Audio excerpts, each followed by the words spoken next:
Welcome to Sparks academy. So RRB group டில previous year இல்லை என்னென்ன கொஸ்டின்ஸ்லாம் கேட்டிருக்காங்கன்றதான் சால்வ் பண்ணி பார்த்துட்டு வரோம். ஸோ அந்த வகையில் இன்னைக்கு ஜென்ரல் சயின்ஸில் ஃபோர்த்ஸ்ன்ற டாப்பிக்லேருந்து என்ன மாதிரி கொஸ்டின்ஸ் எல்லாம் கேட்டிருக்காங்கன்றதான் நம்ம பார்க்க போகிறோம். ஸோ அதுக்கு இப்போ நம்ம பார்க்க போகிற ப்ராப்ளம்ஸ்க்கு என்ன மாதிரி ஃபார்முலா நம்ம யூஸ் பண்ண போகிறோன்றதான் ஃபஸ்ட்டு பார்க்குறோம். ஸோ ஃபோர்ஸ் நியூட்டன் படி நம்ம எப்படி கால்குலேட் பண்ண போகிறோம் அப்படின்னா மாஸ் அண்ட் ஆக்ஸலரேஷனோட ப்ராடக்ட் தான் ஃபோர்ஸ். அப்போ ஃபோர்ஸோட எஸ்ஐ யூனிட் என்னவா இருக்கும் அப்படின்னா நியூட்டனா இருக்கும். அண்ட் அப்படி இல்லாம இன்னொரு யூனிட் எப்படி நம்ம கால்குலேட் பண்ணலாம்னா மாஸோட எஸ்ஐ யூனிட் கிலோகிராம், அது ஆக்ஸலரேஷனோடது metre per second square. So நம்ம கிலோகிராம் மீட்டர் பெர் செகண்ட் ஸ்கொயர்னு சொல்லலாம், எதர் நியூட்டன்னு சொல்லலாம் இல்லை கிலோகிராம் மீட்டர் பெர் செகண்ட் ஸ்கொயர்னு சொல்லலாம். ஸோ இதுவுமே ஒரு கொஸ்டினா கேட்கறதுக்கான வாய்ப்பு இருக்கு. ஸோ ஃபோர்ஸை வேற எப்படி கால்குலேட் பண்ணலாம் அப்படின்னா ஆக்ஸலரேஷனோட ஃபார்முலா வச்சும் கால்குலேட் பண்ணலாம். ஸோ ஆக்ஸலரேஷன்றது என்ன? Rate of change of velocity.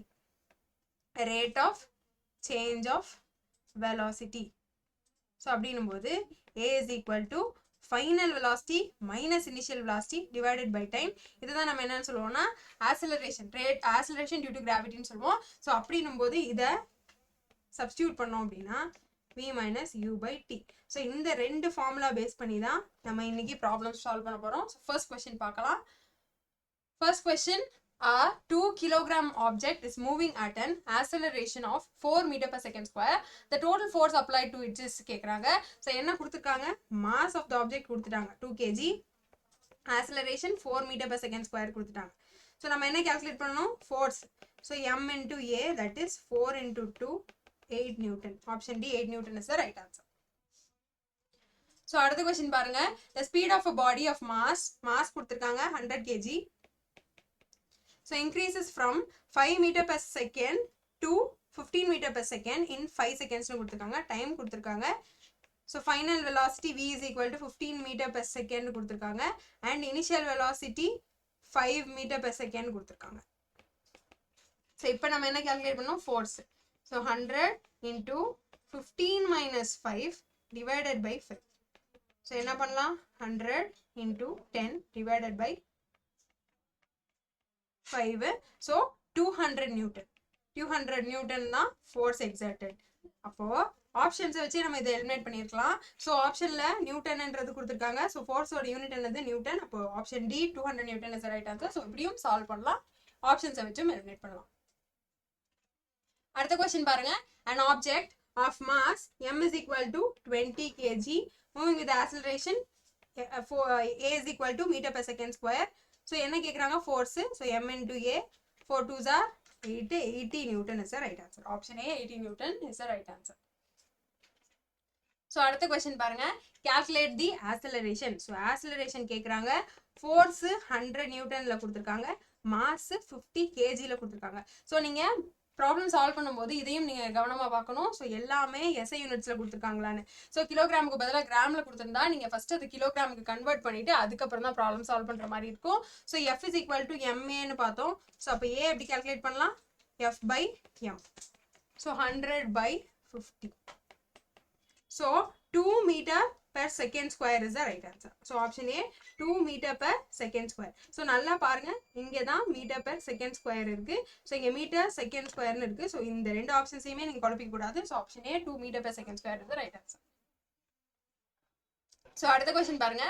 A constant force acts on an object of mass 5 kg for a period of 2 seconds. Mass என்ன கொடுத்துருக்காங்க?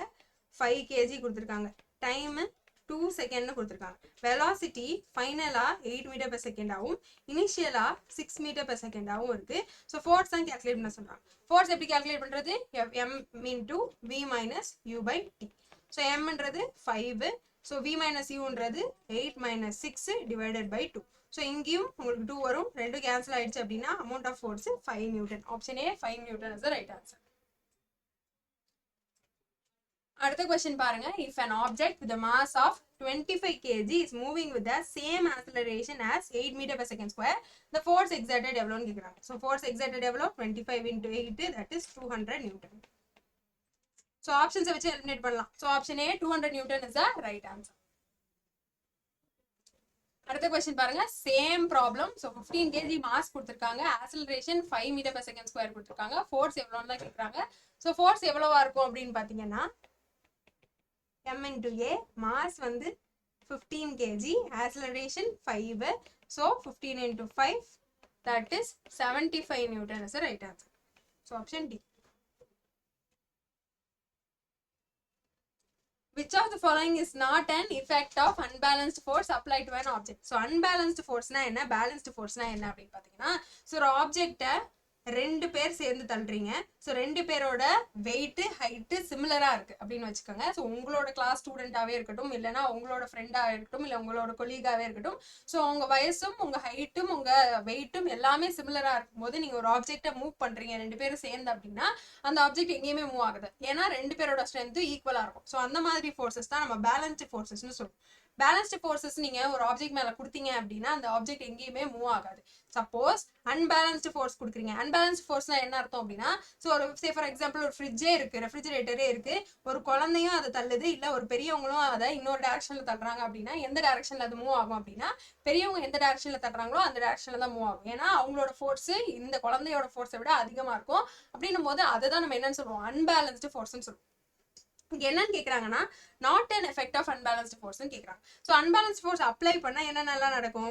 ஸ்பீடு சேஞ்ச் ஆகும். ஒரு ஆப்ஜெக்டை மூவ் பண்றீங்க அப்படின்னா அதோட ஸ்பீடு சேஞ்ச் ஆகும், அதோட டைரக்ஷன் மாறும். ஸோ நீங்க மாத்திர டைரக்ஷனை பொறுத்த மாதிரி அந்த அன்பேலன்ஸ்டு ஃபோர்ஸ் எப்படி செலுத்துறீங்களோ அதுக்கு ஏற்ற மாதிரி டைரக்ஷனும் மாறும். அதே மாதிரி அதோட ஸ்டெடி ஸ்டேட்டும் மாறும். ஆனா இங்க என்ன ஆப்ஜெக்டிவ் கொடுத்துருக்காங்க பாருங்க, does not cause change in the speed of the ஆப்ஜெக்ட்னு கொடுத்துருக்காங்க. ஸ்பீட் ஆஃப் தி ஆப்ஜெக்ட்ல எந்த சேஞ்சும் இல்லை அப்படின்னு கொடுத்துருக்காங்க. ஸோ கண்டிப்பா speed of the object change ஆகும். அப்போ இதுதான் not an effect of unbalanced force. அப்போ option C, does not cause change in the speed of object is the right answer. இந்த மாதிரி descriptive questions கேக்குறாங்க. And when two equal forces are acting on a body in the opposite direction, the force acting on the body becomes. So என்ன பண்ணுது, two equal forces னு கொடுத்தாங்க. இதுதான் balanced forces னு நம்ம முன்னாடியே சொன்னோம் இல்லையா. ஸோ ரெண்டு ஈக்குவல் ஃபோர்ஸஸ் ஒரு பாடியில ஆப்போசிட் டைரக்ஷன்ல ஆக்ட் ஆகுது அப்படின்னா அந்த பாடி என்ன ஆகும், அங்க நகரவே நகராது. அந்த ஃபோர்ஸ் அந்த பாடியில ஆக்டே ஆகுது. அப்போ அந்த force on the object is 0 is right answer. அடுத்த क्वेश्चन பாருங்க, when a continuous force acts on an object of 8 kg mass, mass என்ன கொடுத்திருக்காங்கன்னு பாருங்க, 8 kg, time 2 seconds, velocity வந்து finally 9 meter per second, initially 4 meter per second. so force எவ்வளவுன்னு தான் கேக்குறாங்க. முன்னாடியே calculate பண்ண மாதிரி m into v minus u by t. so m ன்றது 8, v minus u ன்றது 9 minus 4 divided by 2. so 4 இங்க ஒரு 5. So 20 Newton is the right answer. Option C, 20 Newton. அடுத்த question பாருங்க, in which of the following situations is the work done by is negative னு கேக்குறாங்க. so work done எப்ப நெகட்டிவா இருக்கும் அப்படின்னா, ஸோ ஃபோர்ஸுக்கு ஆப்போசிட் டைரக்ஷன்ல எப்போ அந்த ஒர்க் நடக்குதோ அப்போதான் என்ன நடக்கும், அந்த ஒர்க் டன் நெகட்டிவா இருக்கும். ஸோ ஒர்க் டன் நெகட்டிவா இருக்குமா அப்படின்னா நெகட்டிவ் ஃபோர்ஸா இருக்கும். ஸோ ஆப்ஜெக்ட் ஒரு பக்கம் தள்ளும் போது இன்னொரு பக்கம் வந்து அந்த ஆப்ஜெக்ட் நவருது அப்படின்னா ஸோ அதுதான் ஆப்போசிட் டைரக்ஷன்ல மூவ் ஆகுதுன்னு அர்த்தம். ஸோ அப்போ என்ன நடக்கும்னா நெகட்டிவ் ஃபோர்ஸ் நடக்கும். ஸோ அப்போ option C, when an object moves in the opposite direction of force is the right answer. So ஒரு ஆப்ஜெக்டை நீங்க தள்ளுறீங்க, நீங்க அதை தள்ளுறதுக்கு இந்த பக்கம் ஒரு டைரக்ஷன்ல தள்ளணும்னு நினைக்கிறீங்க, ஆனா அதுக்கு ஆப்போசிட் டைரக்ஷன்ல அந்த ஆப்ஜெக்ட் மூவ் ஆச்சு அப்படின்னா அதுதான் நம்ம என்னன்னு சொல்லுவோம் அப்படின்னா நெகட்டிவ் ஃபோர்ஸ்னு சொல்லுவோம். ஸோ அப்போ option C is the right answer. So அடுத்த क्वेश्चन பாருங்க, a car is running at a speed of 72 km per hour. 72 km per hour. It takes 4 seconds to stop after applying the brakes. அப்போ என்ன நடக்குது, 4 second கழிச்சு தான் அந்த object stop ஆகுது. அதுக்கப்புறம் if the mass of the car is 1000 kg, what is the magnitude of the force ன்னு கேக்குறாங்க. ஸோ ஃபோர்ஸ் எவ்வளோன்னு கேக்குறாங்க. உங்ககிட்ட மாஸ் கொடுத்துறாங்க 1000 kgன்னு, ஸ்பீடு 72 km per hourன்னு கொடுத்துறாங்க. ஸோ நான் என்ன சொன்னேன், முதல்ல எல்லாத்தையும் SI யூனிட்ஸ்க்கு கன்வெர்ட் பண்ணணும். So kilometre per hour metre per செகண்டுக்கு மாற்றணும் அப்படின்னா 5/80 நீங்கள் மல்டிபிள் பண்ணுற மாதிரி இருக்கும். ஸோ மல்டிபிள் பண்ணீங்க அப்படின்னா 4 times 20 மீட்டர் பெர் செகண்ட்ன்றது தான் speed. So 20 metre per second ஸ்பீடுன்னு உங்களுக்கு தெரிஞ்சிருச்சு. ஸோ அப்போ ஆக்சலரேஷன் எப்படி கால்குலேட் பண்ணுவீங்க, initial minus final divided by டீன்னு கொடுப்பீங்க. ஸோ இனிஷியலா அது 20 மீட்டர் பெர் செகண்ட்ல இருக்கு, ஃபைனலா பிரேக் ஆப்ரேட் பண்ணி அதை ஸ்டாப் பண்ணியாச்சு அப்படின்னும் போது ஃபைனல் வெலாசிட்டி 0 ஆகும், இனிஷியல் வெலாசிட்டி 20 ஆகும் இருக்கும். டிவைடட் பை டைம் எவ்வளவு கொடுத்துருக்காங்க, 4ன்னு கொடுத்துருக்காங்க. இப்போ -20/4 that is 5. So 5 metre per second. ஏன் நெகட்டிவ்னா நீங்க பிரேக் அப்ளை பண்ணி அதை ஸ்டாப் பண்ணிட்டீங்க அப்படின்னும் போது அங்க நெகட்டிவ்ல ஆக்சிலரேஷன் ஒர்க் ஆயிருக்கு. ஸோ இப்போ ஃபோர்ஸ் நீங்க கண்டுபிடிக்கணும்னா m into a வா, ஸோ 1000 into இந்த 5 ஓட மல்டிபிள் பண்ணுங்க. ஸோ 5000. ஸோ 5000 எப்படி எழுதலாம், 5 into 10 power 3 நியூட்டன் எழுதலாம். அப்போ option D 5 into 10 power 3 Newton is right answer. So இந்த மாதிரியும் கொஸ்டின்ஸ் கேட்கறதுக்கான வாய்ப்பு இருக்கு. ஸோ ஆல்ரெடி கேட்டிருக்காங்க. ஸோ அதான் நம்ம டிஸ்கஸ் பண்ணிட்டு வரோம். அடுத்து பாருங்க, a force of 20 Newton is applied to an object and it accelerates with an acceleration of 2 meter per second square. Calculate the mass of the object. So force 20 Newton கொடுத்துட்டாங்க, acceleration 2 னு கொடுத்துட்டாங்க, 2 meter per second square னு கொடுத்துட்டாங்க. So உங்களுக்கு என்ன கேட்குறாங்க, mass தான் கேட்குறாங்க. மாஸ்ன்றது 20/2, அதாவது F/A. So 10 kilogram. Option D 10 kilogram is the right answer. So இந்த மாதிரி ப்ராப்ளம்ஸ் சம்டைம்ஸ் உங்களுக்கு கேட்கறதுக்கான வாய்ப்புகள் இருக்கு. அடுத்து பாருங்க, when a constant force acts on an object with a mass of 8 kg, so m is equal to 8 kg, time 3 seconds, it increases from the velocity u is equal to 4 meter per second, v என்றது 6 meter per second. so force எவ்வளோன்னு தான் கேட்குறாங்க. So calculate பண்ணலாமா, f is equal to 8 into 6 minus 4 by t. so 8 into 2 divided by 3, that is 16/3, 5 6 5 3s are 15, so balance 1, so 3 times 3 times. so இந்த ஆப்ஷன்ல 5.33 னு இருந்தது. so option A 5.33 Newton is the right answer.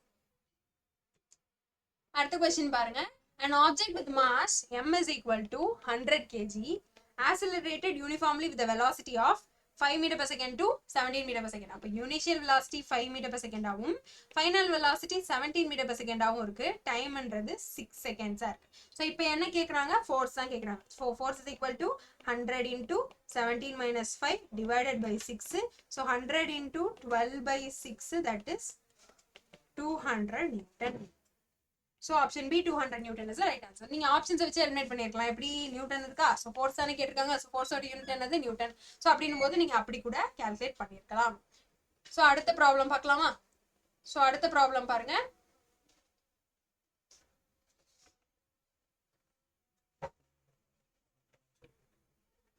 the force of gravity acting on an object is known as. So நமக்கு மாஸுக்கும் வெயிட்டுக்கும் என்ன வித்தியாசம். So மாஸ்ன்றது வெறும் magnitude மட்டும்தான், வெறும் நம்பர் மட்டும்தான். வெயிட்ன்றது தான் டைரக்ஷனையும் குறிக்கக்கூடியது. ஸோ மாஸ்ன்றது ஒரு ஸ்கேலார் குவான்டிட்டி அண்ட் வெயிட்ன்றது வெக்டார் குவான்டிட்டி. ஸோ மாஸுக்கும் வெயிட்டுக்கும் என்ன ரிலேஷன் அப்படின்னா, வெயிட்ன்றது mass into acceleration due to gravity. So ஜியை பொறுத்து மாஸ் என்ன ஆகும், வெயிட் என்ன ஆகும், மாறும். மாஸ் ஒரு இடத்துல இருந்து இன்னொரு இடத்துக்கு மாறாது. வெயிட் ஆக்சலரேஷன் டியூ டு கிராவிட்டியை பொறுத்து எங்க மாறும் அப்படின்னா போல்ஸ்லயும் ஈக்குவேட்டர்லயும் மாறும். ஸோ அது என்னன்றத டீப் கான்செப்ட் நம்ம கிராவிடேஷன் ப்ராப்ளம் சால்வ் பண்ணும்போது நம்ம பார்க்கலாம். ஸோ இப்போ என்ன தெரிஞ்சுக்கோங்க அப்படின்னா, வெயிட்ன்றது மாஸை டிபெண்ட் பண்ண ஒரு ஃபேக்டர். ஸோ மாஸ் இன்டூ கிராவிட்டின்றது தான் நம்ம வெயிட்டை வச்சு கால்குலேட் பண்ணுவோம். ஸோ வெயிட் அப்படிதான் கால்குலேட் பண்ணுவோம். So force of gravity on an object is known as weight. So option D weight is the right answer.